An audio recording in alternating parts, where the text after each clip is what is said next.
Here we go. Got it. Awesome. Awesome. Well, welcome everyone. We're so excited you're here for our webinar about how to make the most of your online store. For everyone who's not familiar with us, hasn't met us before, I'm Christina Marbury, and I'm the marketing director here at Taste the Local Difference. And I also have with me Emily Rao, who is our media and brand manager. So first of all, for anyone who's not familiar with Taste the Local Difference as a whole, sorry, we are a local food and marketing agency that specializes in effective strategies for agriculture, food, and beverage producers. We really love uplifting these incredible brands and entrepreneurs and helping them tell their story, find their customers, and build those successful businesses. So first of all, congratulations on having an e-commerce store. We totally recognize that it is not a small commitment even just to build an online store. But we do always like to say, just because you've built it does not mean they will come. So it is just the first step, building that online store. And then it's really important to work on actually promoting it and making that online store really work for you and really bring in those sales that are so important to your business. So we're going to talk about a number of different strategies that you can put into practice to promote that online store. Yeah, it's very opposite of Field of Dreams. Okay, so one of the first ways, especially nowadays, people figure out about your business. One of the ways is Googling, but another place a lot of people are in social media, whether that's Facebook or Instagram. There's other platforms too, like Pinterest or TikTok, but we usually focus on they call it like the Meta Business Suite or the Meta platforms, which are Instagram and Facebook. And yeah, folks will like search your name, they could search keywords about like farms in Detroit, etc. And they're going to make a connection with you there, or they might find you at market, they might hear about your business, and they'll just plug you in to see what you're about. Since you have an online store, the best thing you can do for it is put it everywhere and anywhere online that people can find it. So in your Instagram bio or in your description of your business in Facebook, make sure there's a way for people to easily access your online store. So that could be just a direct link to the store or a link to your website. And then there's also different platforms that like Linktree or Campsite Bio, or you can put a link to that in your Instagram. And if you haven't done it before, you click it, it kind of pulls up a list of different links to click. And one of those should be your online store. Other than that, I mean, there's also this might be another bullet point as well, but there are you can upload your products directly to those platforms as well. So people don't have to necessarily get on your website to order. You can order it right from Instagram or Facebook. Another thing you can do to highlight your products in your online store on those platforms is Instagram has a feature called highlights. And so you can pull from the stories you've created and kind of just succinctly like have them in a little package for people. So for example, if you're talking about your like CSA that you offer an online purchasing option, maybe you want to just like let people know what's in a CSA, what does a CSA look like, how do you pick it up? Maybe you have a highlight just focused on CSAs with links to how to purchase that or back to your store. Or maybe you have, maybe you sell cheese and people have been taking pictures of that cheese and you want to share that with a link to how to purchase that cheese. So anything you do, let's link it back to the store, make sure people know they can purchase it as well. Another thing you can do is specifically promote it on these platforms using like a unique discount code, or you could say like, hey, stop in the store and say you saw this promotion on Instagram, or yeah, just ways to track like what part of your audience and what part of yeah, your audience is coming to you because of social media. And that could also, because we're talking online store, look like a promo code that you can only get from social media. So sending that direct message, a promo code there.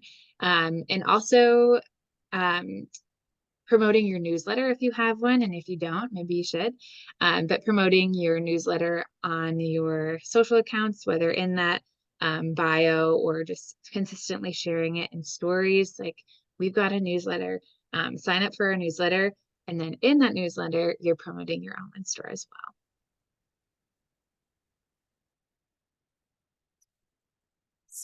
So talking about newsletters, newsletters are also a really important piece, I think, of promoting an online store. I pretty much always tell folks, if they have an online store and they don't have a newsletter or a email marketing system, they should be using email marketing to promote their store. So email is one of the only channels where you can send messages out to your audience, and you own that audience. You know that if you send a message, it's going to land in everyone's inbox, even if, you know, maybe they don't open it, but they're getting it. Whereas when you post on social media, you can't be sure that all your followers are going to see each of those posts. So email can be a really, really valuable way to build those online orders and grow your sales of your online store. So first of all, we always recommend that you give your subscribers a reason to be on your list. Your email list should not be just for saying, buy this, buy this, buy this, buy this, buy this. You should be giving them value in those emails so that they really feel connected to your brand, and they are excited to open those emails on any given day, because they know it's not just going to be a sales pitch, it's also going to have some valuable information for them. So that could be like early access to new products. When you launch something, they could get the link to purchase it first. It could be sneak peeks of, you know, maybe you, for farms, maybe you grow early season tomatoes and you have them earlier than a lot of other people, and they get kind of some sneak peeks of how you're progressing along the path or something along those lines. Or also offering some subscriber only discounts. So I know Emily mentioned on social, you can use that as a way to engage people. You can also use email as a way to send some discounts and specials that are only available to newsletter subscribers. You could go full circle and promote the fact that you're going to be sending out an email with a discount in it on social to try and get more people subscribed to your newsletter before you send out that next email piece. Additionally, you can use discounts as a way to get people just to sign up for your email list. So maybe it's not that you send out a whole bunch of discounts all the time, but that when somebody first signs up for the email list, they get a code that gives them 10% off or something, to just give them a little carrot of a reason to share their email address with you. So it is really important with email to develop a schedule. With a lot of marketing, it is really important to be consistent more than it is to produce, you know, a whole huge quantity of content. It's important to kind of stick to a similar schedule so people know what to expect and how much to expect to hear from you. So figure out what works for you. It might be a monthly email. It might be a weekly email. Usually it is somewhere between those two for most small businesses that we work with. You can map out your whole year. You have a sense of, you know, what you're going to be promoting or selling at any given point in time, what holidays are going on, what, you know, people might be thinking about in the summer months as opposed to the winter months, of what they want to cook at home and what type of products they might want to be purchasing during those different seasons. So kind of map out when you think people would be most interested in different products. Think about the other informational content that you can share, whether it's, you know, behind the scenes looks at how you produce something or recipes for people to consider, health benefits of the products that you sell. The list is nearly endless. But kind of map out your whole year and get a sense of what you're planning to do throughout the year, so that when it comes time to actually write those emails, you have a plan and you know what you're going to write, and it doesn't take, quite as long to put them together in the moment. You want to make sure to kind of balance the content. I feel like I've sort of addressed this, but making sure that you're not just sending those sales promotions, not just sending informational content, but kind of creating a balance. So you want to make sure you're sharing something that, provides value to those folks, but you also want to make sure that you're using calls to action or CTAs to encourage them to take that step that you want them to take. So even if your email is mostly educational, mostly sharing kind of background information or values and such, still make sure you have that shop CTA, a button ideally that says shop now, or something more specific to the product that you're promoting in that email. And then just continue to promote the fact that you have an email. Of course, a lot of folks, when they first start doing email marketing, will put a lot of time into growing their list, but growing your email list is something you should be working on consistently at all times. So make sure that you continue to promote the fact that it's there and encourage people to sign up for it. One really great way to do that is to have an opt-in box in the checkout when you are in your online sales platform, so that everyone who makes a purchase from you is getting, the recommendation that they sign up for your emails, so you can stay in touch with them and continue to follow up about your products. And then just make sure to send those reminders, and keep in mind that it may feel like you are saying the same thing over and over again, or it may feel like you're sending too many emails, but most likely not every subscriber is going to read every single message. So you may have some like a few stellar customers who, are highly committed to your business, and they're going to open and read every single email. But it's important to remember that probably, most people aren't going to read every single email. So making sure to include those reminders and things in multiple emails, and not thinking like, oh, I sent that information once, so I don't need to send it again. I have another newsletter note really quick. So with email newsletters, it's also good to go back and see what people are clicking, and especially in that shop now or product button, and see like, is it working like where I have it on the page? Are people clicking the links to the actual products? And then considering like shifting what you're doing in order to get people to click. Because if you're doing the same thing over and over, no one's going to the shop. There are definitely things that you can do to measure and track that, and ask for advice. Like, send it to your friends and say like, would you click this? Like, what does this email need? So anyway, that's just a note also. Awesome. Yeah, I think that across like every marketing effort you might have, tracking what's working is so important, because there are best practices, and folks like us who work in marketing can tell you what tends to work, but every business has their own unique audience, and certain things are going to work better for certain businesses, and other things will work better for others. So always looking at how things are performing and making those small adjustments to see what seems to work best for your audience. Yeah, and Christina mentioned CTAs, which is a call to action. And those can look like a couple of different things on your website. One of those things, I'm sure you've been to a website where something pops up right when you enter the site, and maybe it is a 10% discount for the first purchase, or this season only, like new product, or sign up for our newsletter. And sometimes they feel maybe annoying, and definitely there is that thought, and maybe as a business owner you're like, oh, I don't want to do that to my customers or turn anyone away. But no fear, there's a lot of things that you can do on your website platforms to like mitigate that. So you've got the control of like a delay. You can option like, hey, if someone's on your site or your online store for like more than 10 or like 10 seconds or 20 seconds, that's going to like pop up maybe with that discount code, or on a scroll. So, you know, someone's interested in looking at things. So maybe it's like, check out this new product, click it. And then the frequency. So like if someone's coming to your site a lot, it's not gonna, you don't have to have it pop up every single time they visit. So you might say like on the 5th visit, like every 5 visits, it pops up or something like that. So you've got that control.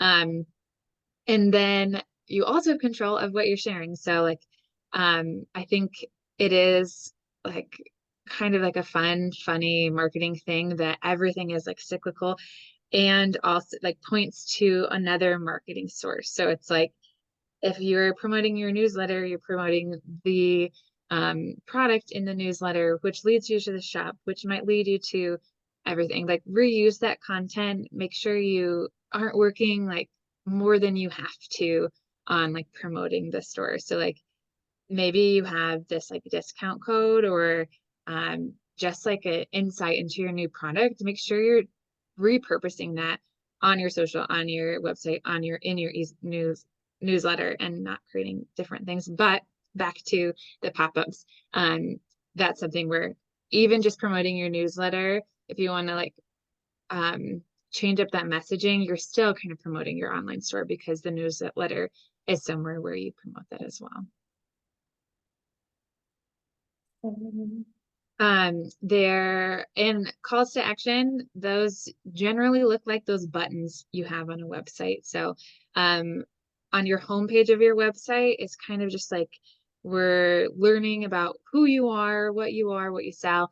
And it's just kind of like a summary, an overview of what, if you were to dive into your website, these are the things you would learn. And so making sure those lead to other parts of your like interior pages of the website.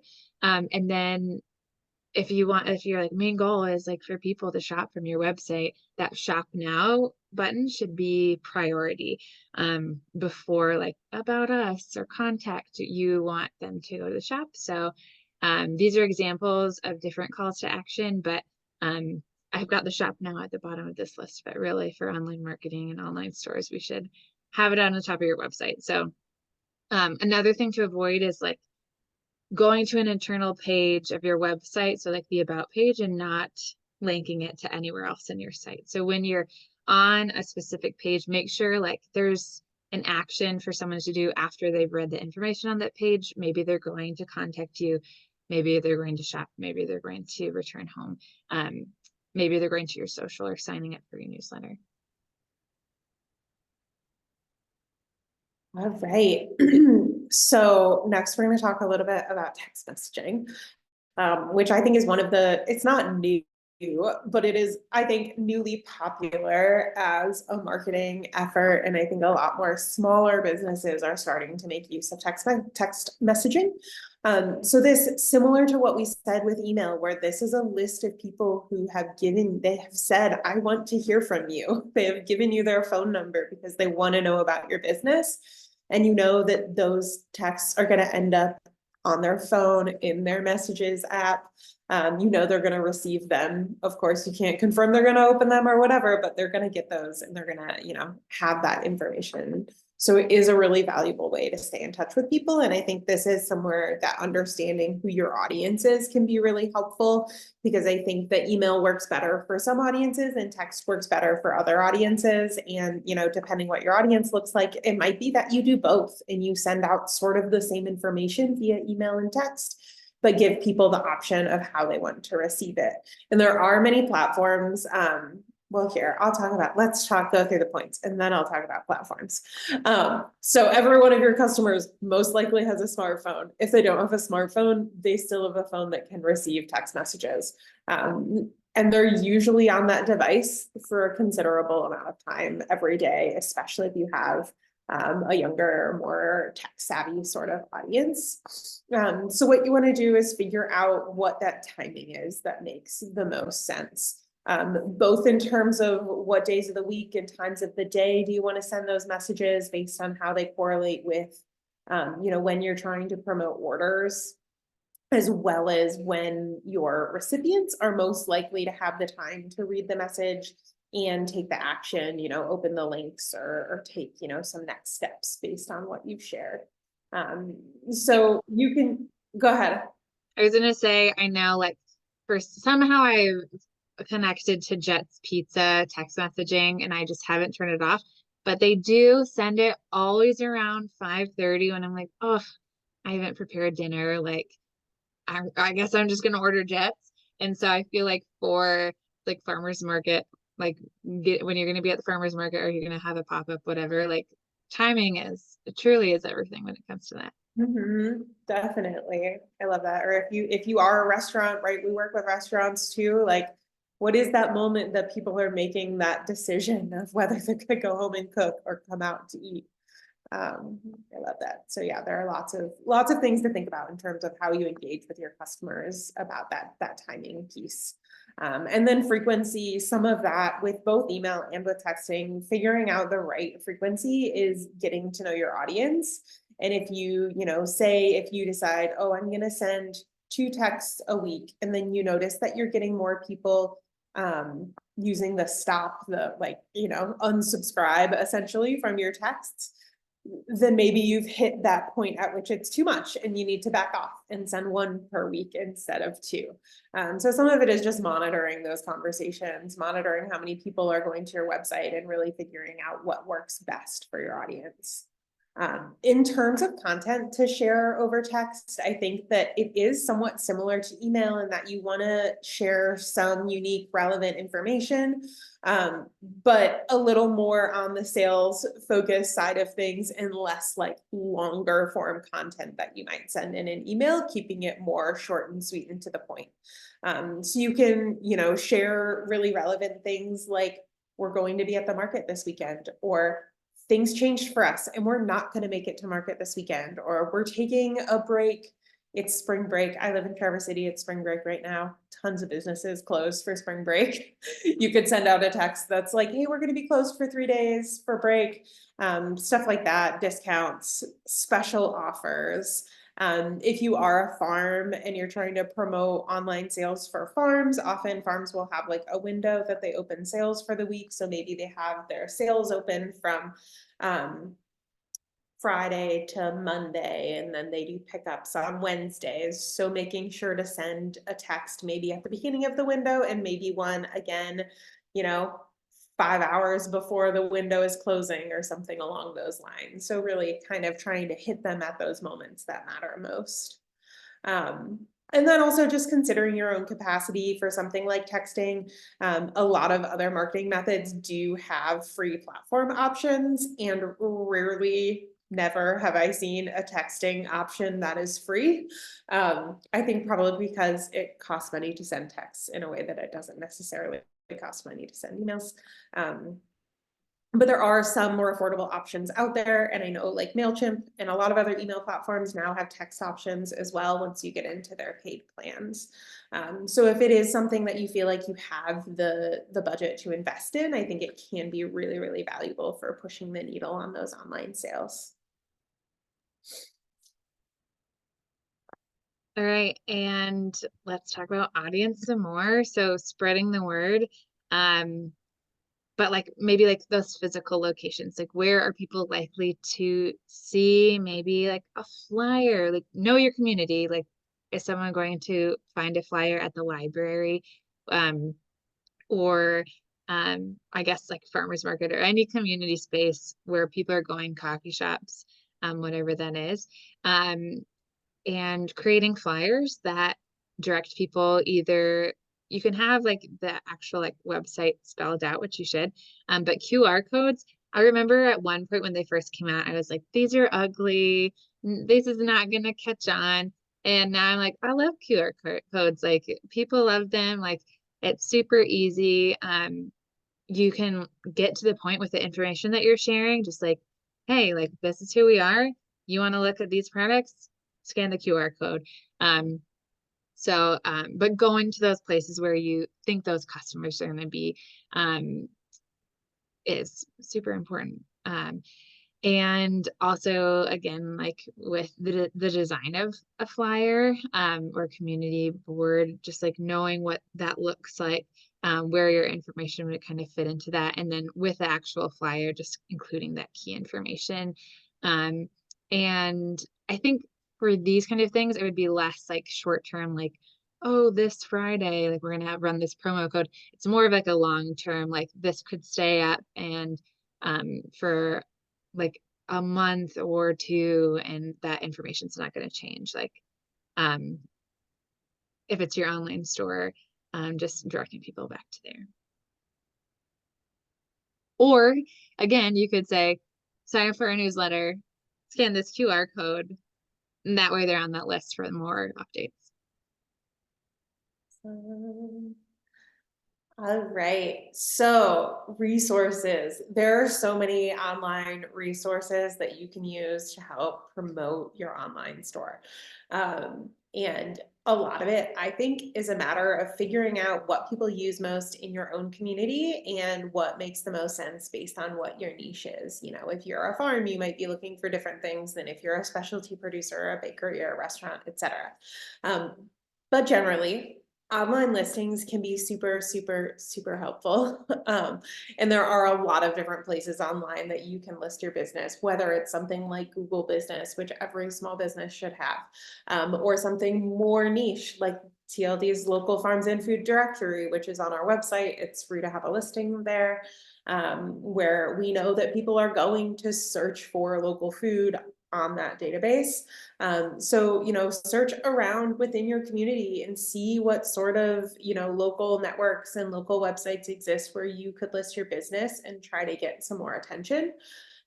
Similarly, in taking it, you know, more into the social media piece, on social media, there are so many groups out there, focused on all sorts of niches, whether they are, you know, folks who are interested in local food or interested in cooking certain types of things at home, or, you know, hyper regional groups for your town or your county, where people are just sharing updates and things that are going on within the community. And some of them do have rules about promoting businesses. So you do, you know, need to just look at the group's outlines of what they want to happen there. But usually, like the occasional post about your business, just trying to get the word out there is acceptable. So find those groups and let them know that you exist. Let them know that you have e-commerce. And I also, particularly with like specialty food products, things that can be shipped that you're selling online, figuring out those communities of people who come to visit where you are and have, you know, I think I already said I live in Traverse City, so I know that we are a very tourist-minded town. There are many other very tourist-minded towns within the state. And if that is you and you have a product that makes a great gift or can be shipped, trying to, you know, connect with those people who are visiting your community as well and might have some, you know, nostalgic feelings about their time there and want to purchase your product as a memory of that. That can also be really, really valuable as an online sales tool. Yeah, yeah. So thank you for coming today. It's really exciting. We love sharing this stuff. We love talking about it. That's why Christina and I work for Taste the Local Difference, and we're passionate about local food marketing. So we are here to support you. No matter your needs. So we specialize in website, social media, email marketing, all the stuff that we talked about today. And yeah, if you have any questions, feel free to put them in the chat right now.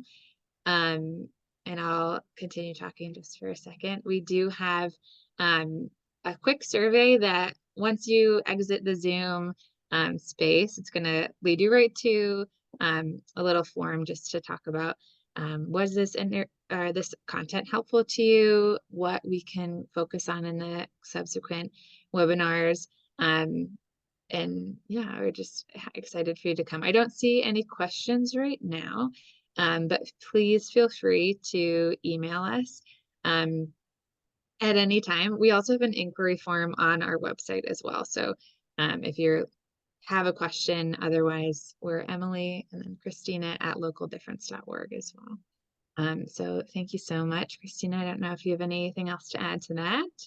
No, just thanks for being here and we're happy to be sharing this information with all of you. And like Emily said, we both work here because we love helping small businesses and we love supporting local food. And we are just always excited to do everything we can to make things easier for you. So, And just one more reminder, we do these marketing webinars every month.